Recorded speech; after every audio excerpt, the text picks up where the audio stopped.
Hello everyone, welcome back, I'm Mr. Creeps. And today I have another disturbing story for you, all about a list of strange rules that send a tingle down your spine. I hope you enjoy. I moved in with my boyfriend yesterday. We've been together for 5 years now, and we're old and wise enough to settle down and finally leave our parents' houses. He just turned 24, and I'm 22.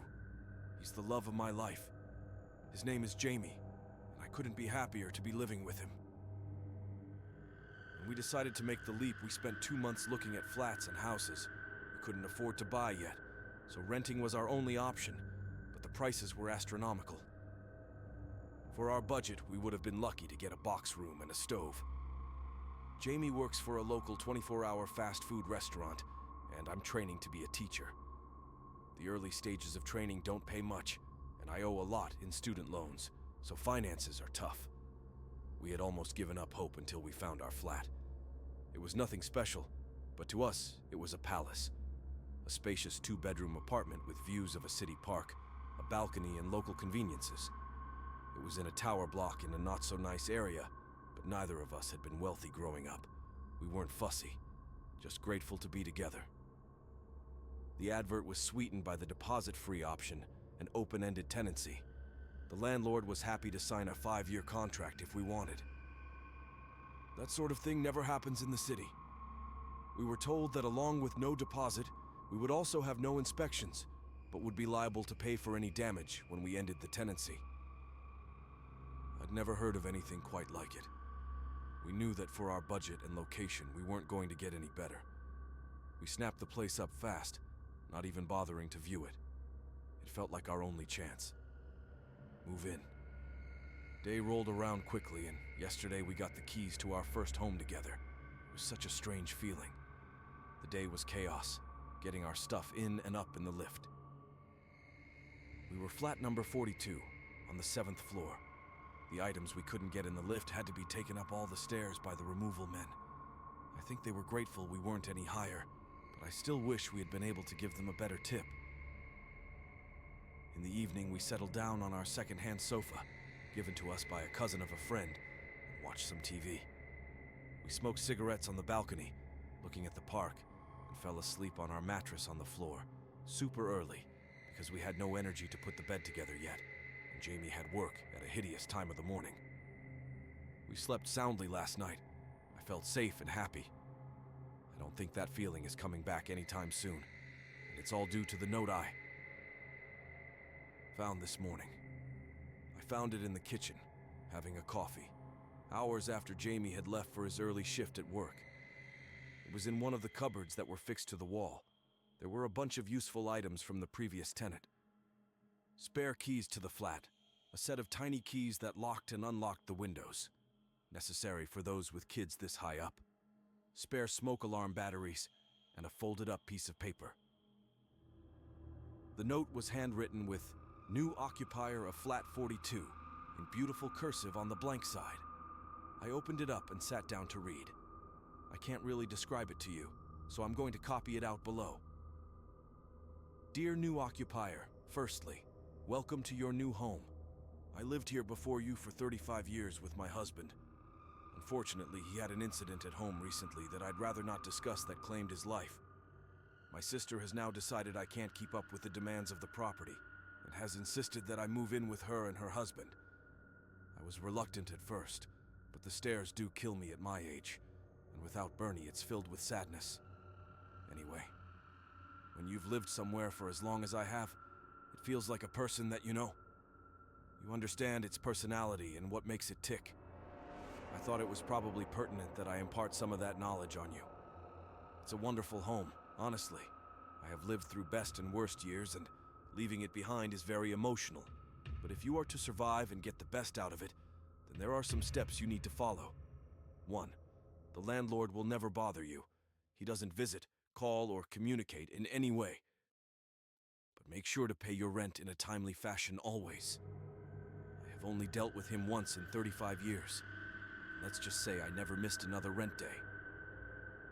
Any repairs required, you speak to the agent you rented the place with. 2. Do not use the communal lift between 1111 and 3:33 a.m. Just don't do it. This step is vital if you are to have a happy life here. It really is life or death.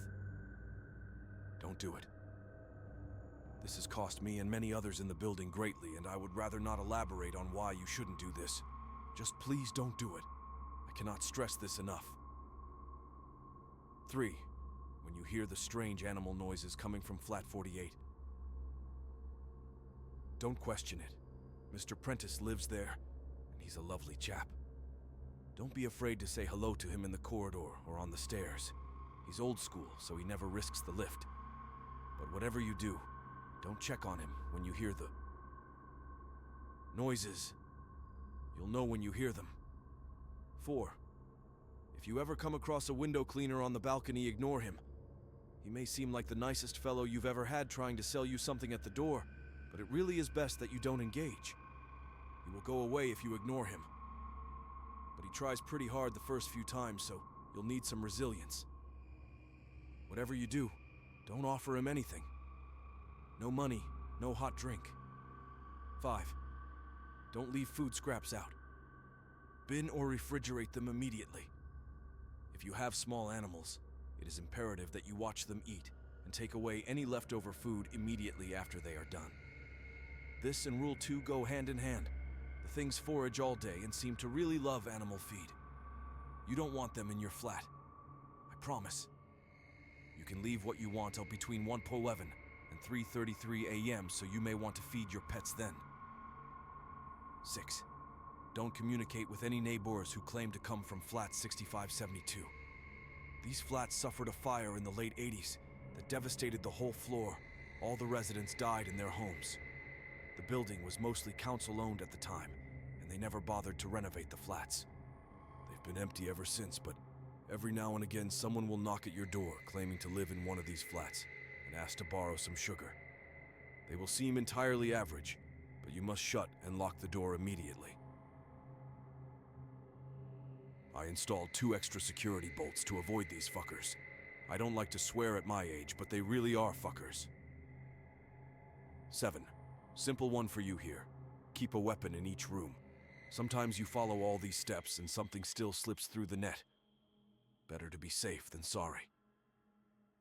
8. The building has a committee that will try and get you to join. It's one of those neighbors groups about improving living conditions for all residents. It's a nice group, and the lady who runs it, Terry from Flat 26, is a fantastic neighbor. By all means, get involved. But I wouldn't recommend babysitting Terry's 2 children. She'll ask you, because the poor woman needs a break. But if you accept, don't say, "I didn't warn you." 9.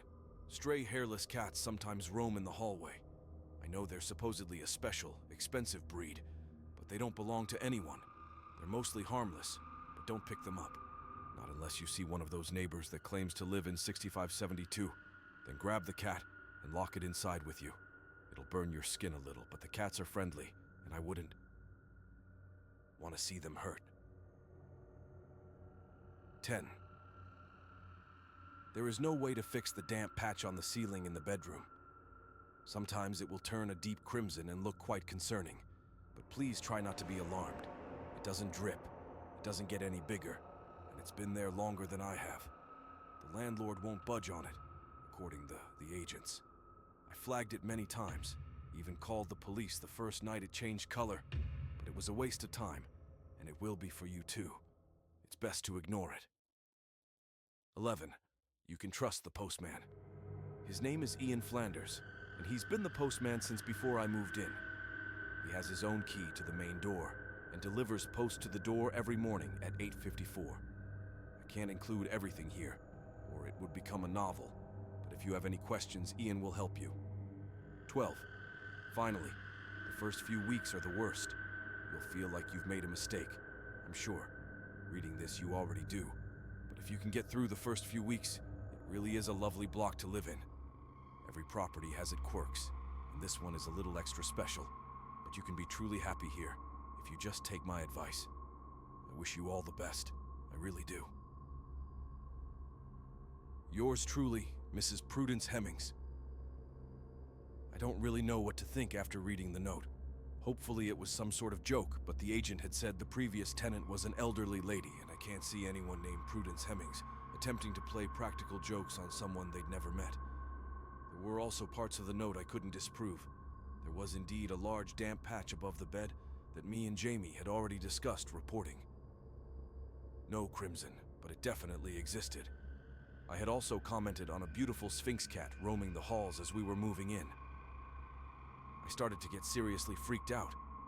Our dream, our beautiful little home, had just become a source of fear and confusion. I checked the time and it was 9:14. Damn it. Out of time to catch postman Ian. When I opened the door to check, sure enough, 2 letters addressed to a Mrs. Hemmings sat on the doorstep. At about 11:15, my worst fears were truly confirmed when a friendly, middle-aged looking man carrying window cleaning equipment knocked on my balcony door. I ignored him. I didn't want to take the risk until I'd spoken to Jamie and showed him the note. I'd texted him already to rush home. I felt bad as the man rapped his knuckles against the door for over 10 minutes. But honestly, the longer it went on, the more I was terrified. My windows were sparkling. Due to our lack of curtains, I couldn't even hide from his gaze. I felt so exposed.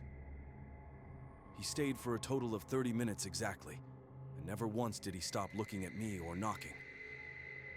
He shouted the occasional ultra-friendly line or humble request for a beverage in the heat through the door, but I did my best to avoid eye contact. When he finally left, I looked outside every window in the flat, but I couldn't see him on any of the other balconies or see any equipment suggesting he was around. He had vanished completely. Jamie still hadn't texted me back. He must have been having a rough shift. It was a Friday and they were always busy. It wasn't often that he didn't reply. He was due home in around an hour anyway. I read the note probably hundreds of times over. I tortured myself reading it for the next hour, desperately waiting for Jamie to come through the door to tell me it was all crazy and I should relax. I hoped for that so much. But Jamie never came. His shift should have finished around midday, but by 2 p.m. he still wasn't home. I panicked. I cried. I left over 100 voice messages on his phone, but got nowhere. I finally decided it had been long enough that calling his work wouldn't embarrass him, and his boss told me that he had never turned up for his shift. I thought about it.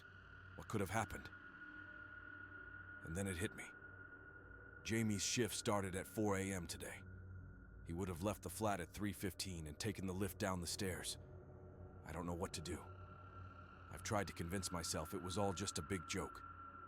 Maybe Jamie wrote the note and got his boss in on it.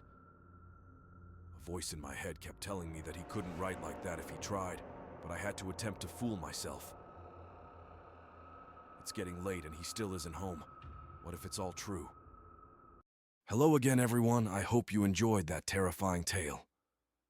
If you enjoyed the story, please consider liking and subscribing, as it really helps me out. Now, if you're not too scared, have a wonderful night and good luck.